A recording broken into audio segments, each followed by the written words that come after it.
I'm Alexandra Kreis, and you're listening to Outer Travel in a Journey. In my own search for self-understanding, I have met people from all walks of life. I bring to you a taste of these encounters.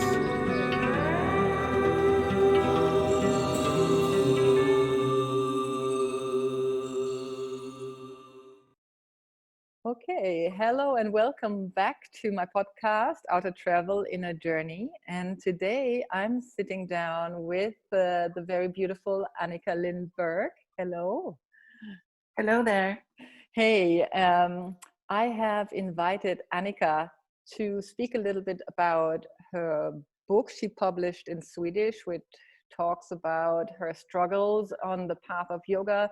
And because I think she is worthwhile listening to, because she is one of the people who doesn't shy away from telling the truth of how it is. So I always love people to get a bit more insight in this beautiful travel that we all engage with. It may be first engaged in outer and then in inner.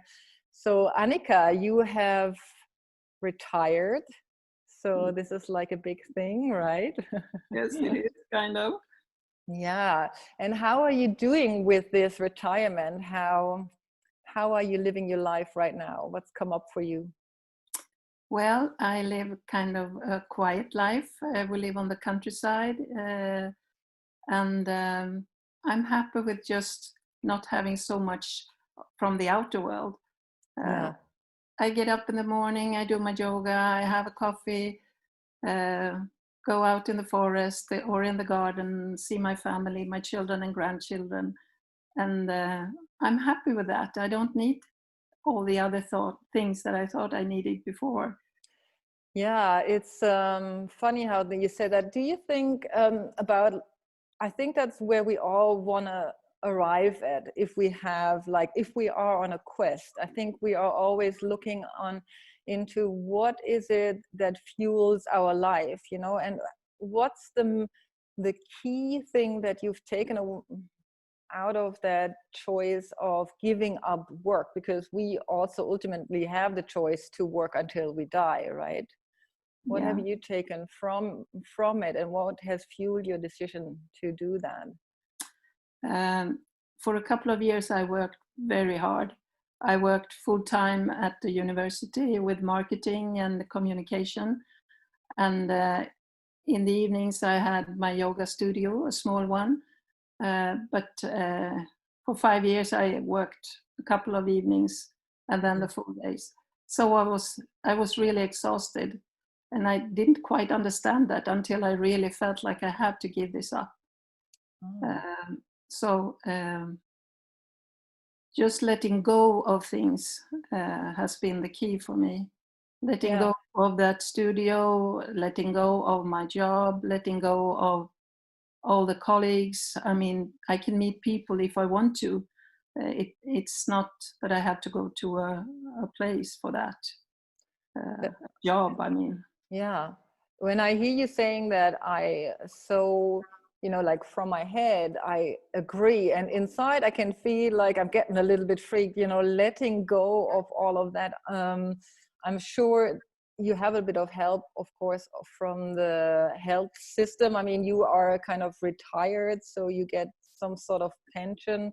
Yes. But it sounds scary to let go of everything that defines us. That's what scares me, because I always say to my husband, I want to work until I'm dead, like this is like how I imagine my life, being engaged in life. So can you talk a little bit more about how it feels like, and what are the bits that were difficult for you, maybe, or easy? Yeah, it was difficult from the start to just think of it, letting go of everything that kept me busy. Yeah. But then I felt like keeping me busy from what? I don't have to do things to exist, or I don't have to perform, or I don't have to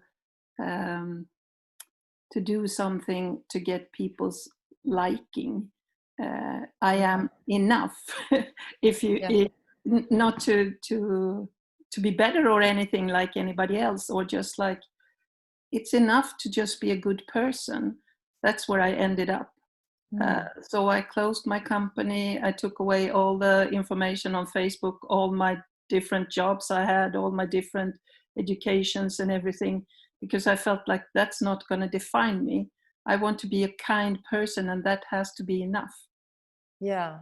Wow. Wow, wow, wow, wow. So how are you playing out your kindness? How is that showing up now in your life? That's interesting. Yeah, well, you know, when I was young, I was so into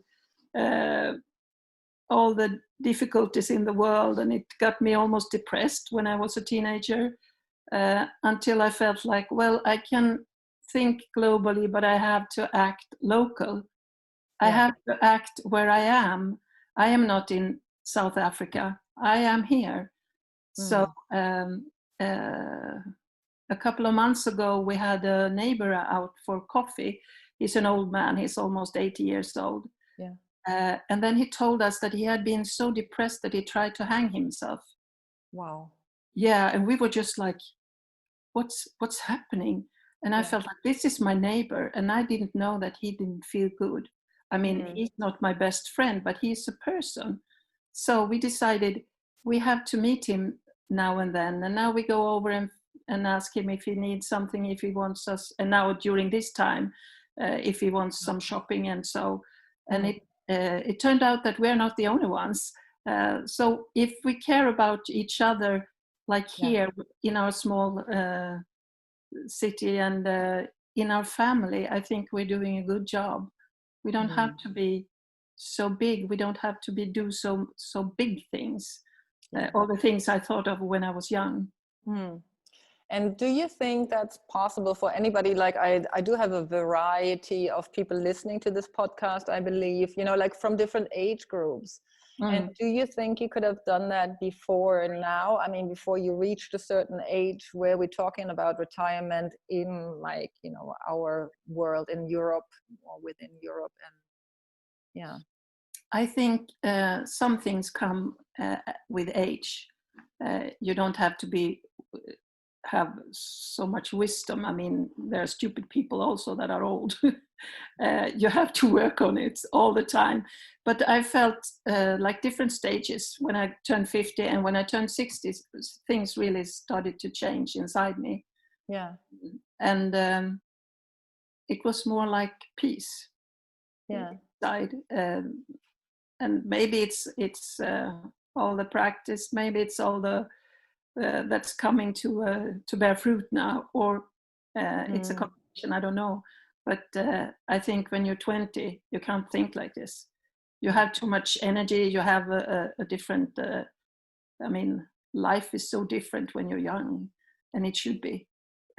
So Yeah, that's what I believe in as well, that we walk through, like, you know, in Ayurveda they kind of talk about the 3 stages of a woman, you know, like, and how the elements become stronger in her in different phases of her life. And that's also what I'm always thinking about. We do have also a purpose to fulfill, you know, like there is something that we need to contribute, and it cannot be that we all sit and be just good people and do no work, you know. no. No. Of course not. Of course not. And maybe I am privileged to live in this country and that I can retire at 65. But I don't know. My husband has a creative work. He's a photographer, and maybe he never stops work. I didn't work with that for money. I mean, do a lot of other things that didn't give any money. So maybe it's different in that way. I don't know.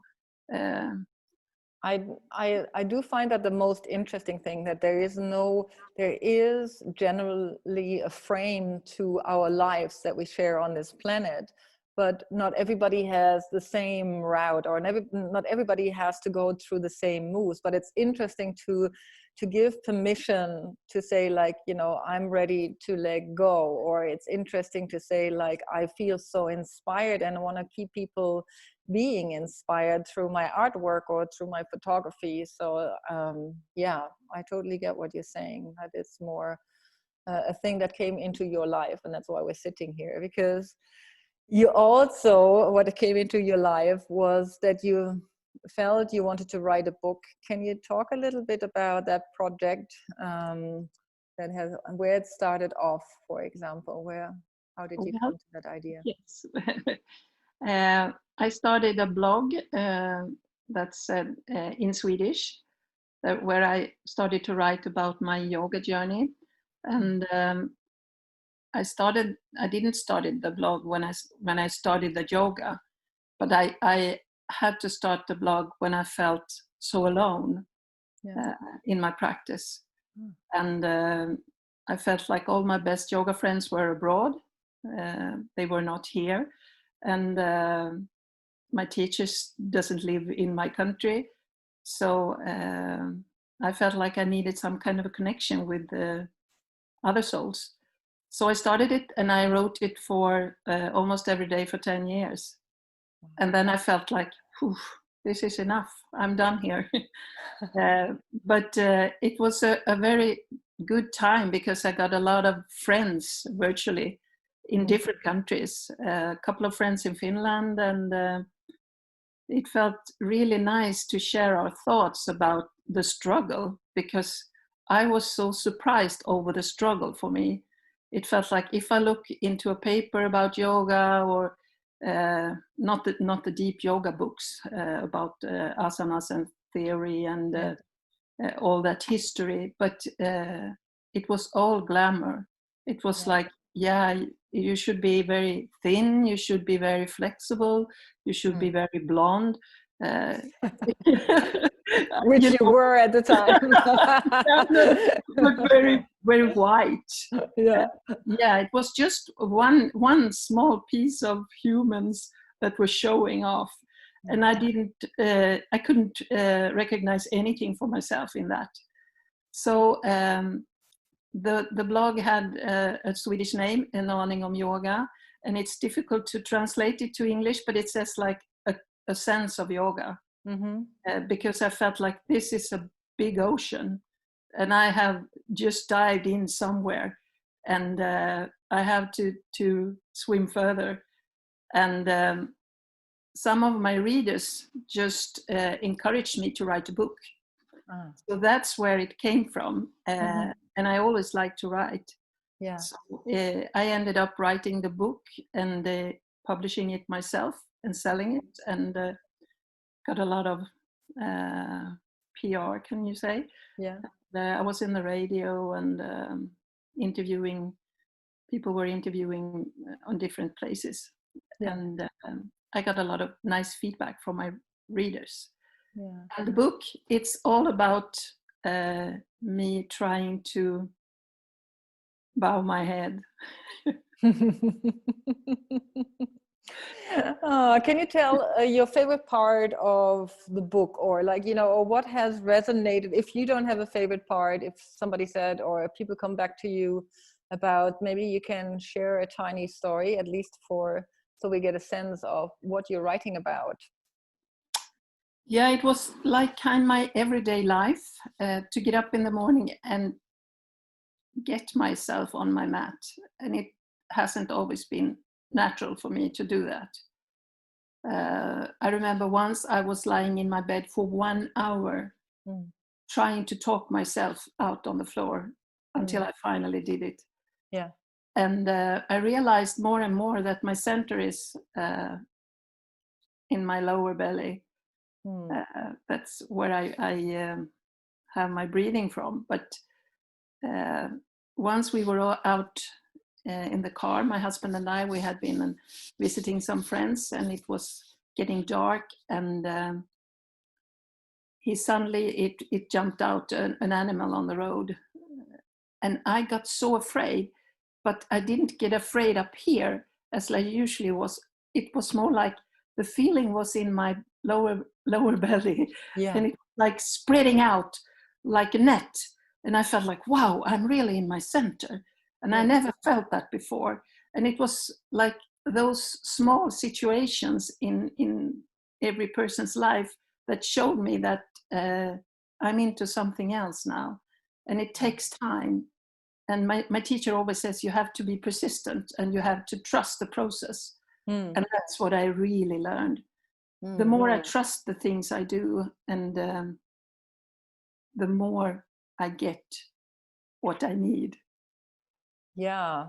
Oh, I mean, I get goosebumps listening to that story myself. It's exactly when we're trying to think ourselves out of bed, it certainly doesn't come from our belly or our body who wants to finally stretch and do something. And I think sometimes our mind gets just entangled in what we have to do. Did you come across that? Like that you had to rid yourself from always having to do something that you might not be ready to do, or has that not crept up in your experience? Oh, well, I did a lot of things I shouldn't have done in my first years of yoga.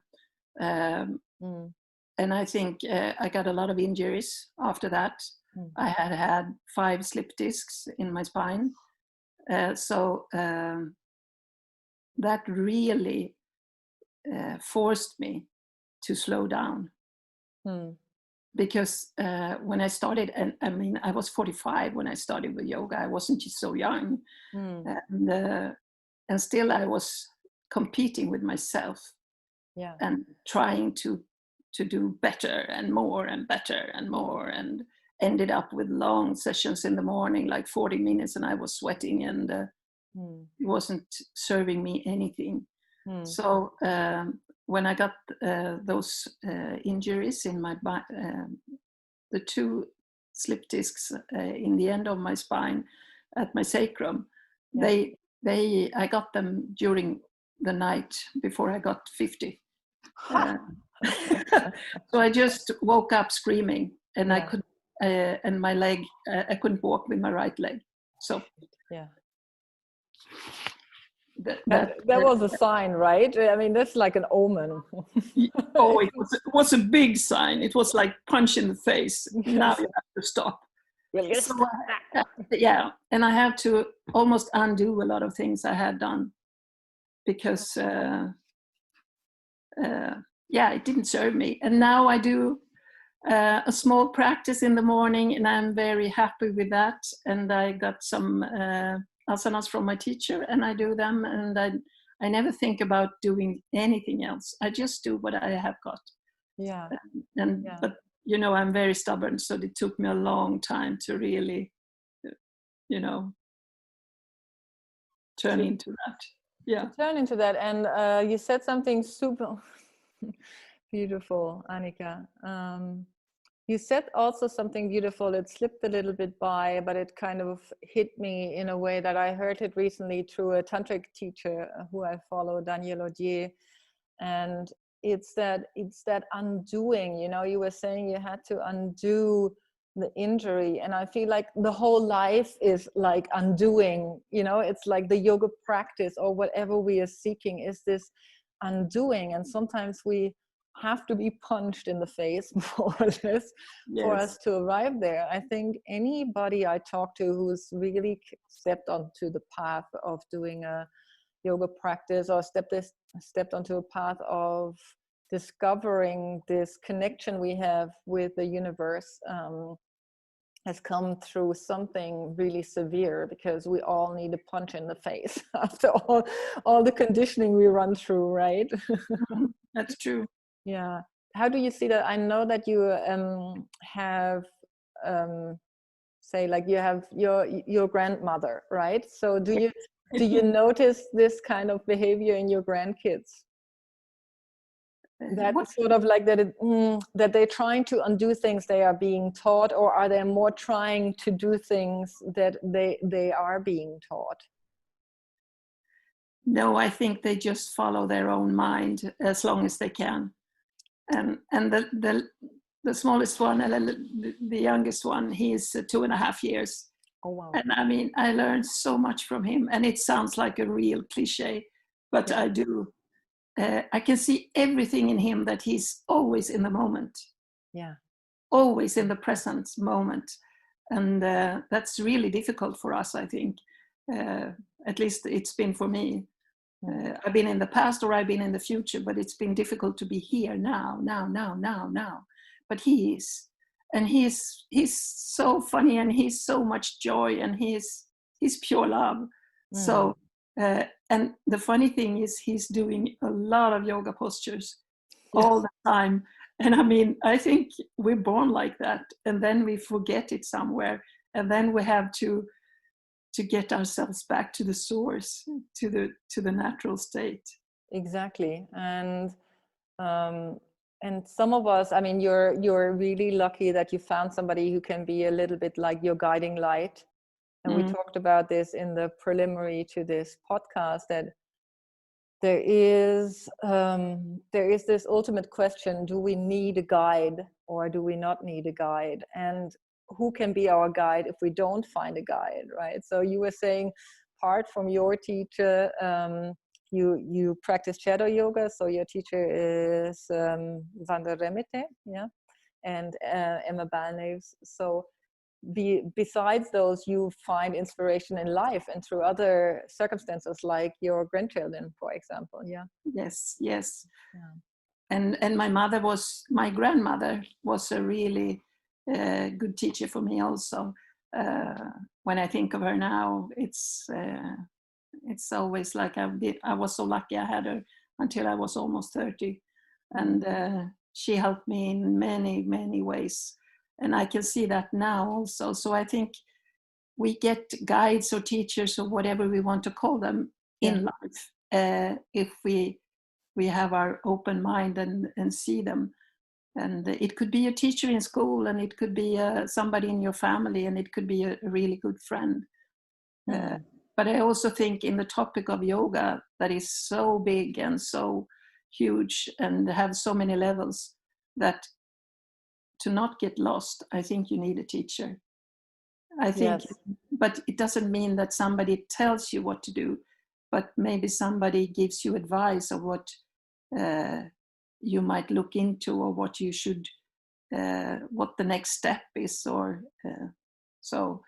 And for me, personal, I have got so much help from my teachers, uh, just healing my body with different asanas. I mean, that needs deep knowledge of what to do and not to do. Yeah.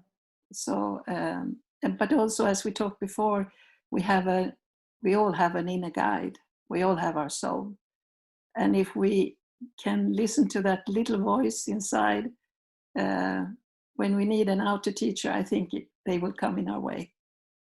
Yeah, exactly. I totally agree with that.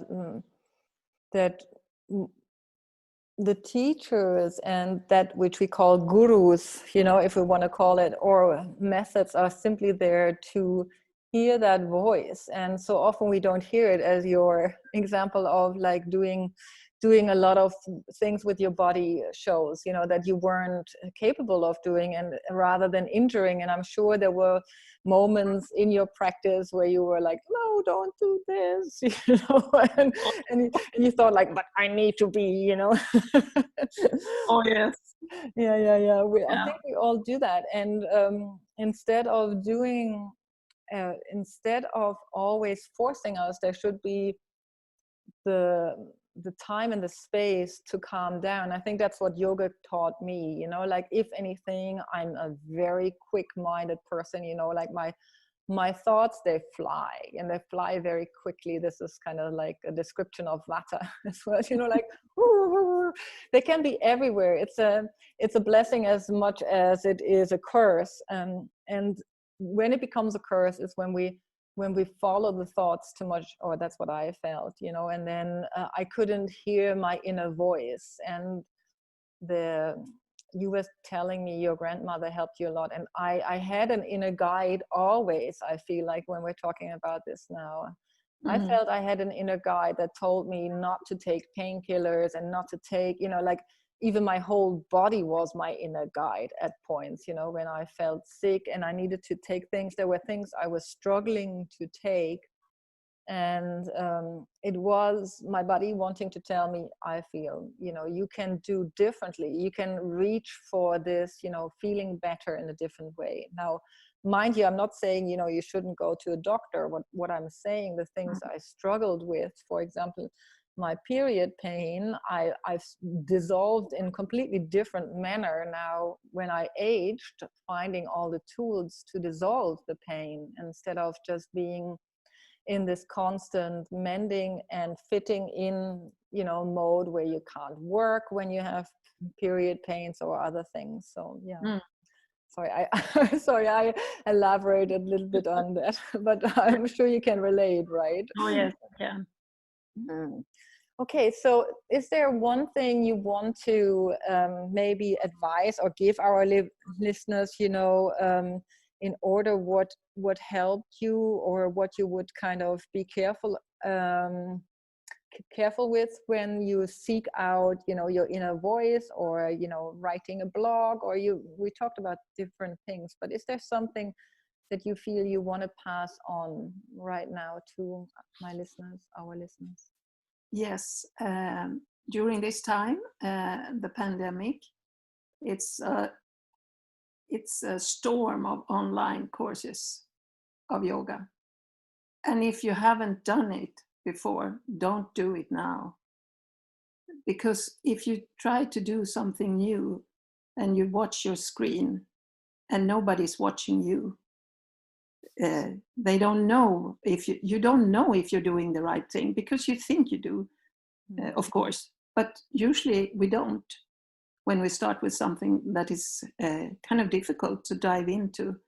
So I think during this time, be out in the nature, keep your distance, of course, but just be in nature and embrace life for what it is now. And if you want to start yoga, do that with a teacher, not a style. Do that with a teacher that you trust, that feels good to you. That's my only advice for anything, actually, because it's not something easy. It's tough. Yeah. And I would kind of like to add, of course, I mean, if you are a body aware person, because I also came across in my teaching a lot of people that have an affinity and pick up, things from the screen, but it's not the same. It's not the same than being in a room with people and being seen truly, because we can't see like 25 pictures on a small Zoom screen, like, and no matter how big the screen is, you can't see the people. That's true from a teaching perspective. Yeah. And thank you so much for highlighting that. Rather seek out what you can already do, I would like to add, in a positive manner. Yeah. And, kind of make the connections you have, and trust that what you're doing is the right thing to do, and that it'll help you. Okay. So thank you, Annika, for making time, talking a little bit about your book and your life. I appreciate it. Thank you for having me. Yeah, it's been a pleasure. And thank you, dear listener, for stepping in and listening into this podcast. And I hope to see you in my next episode.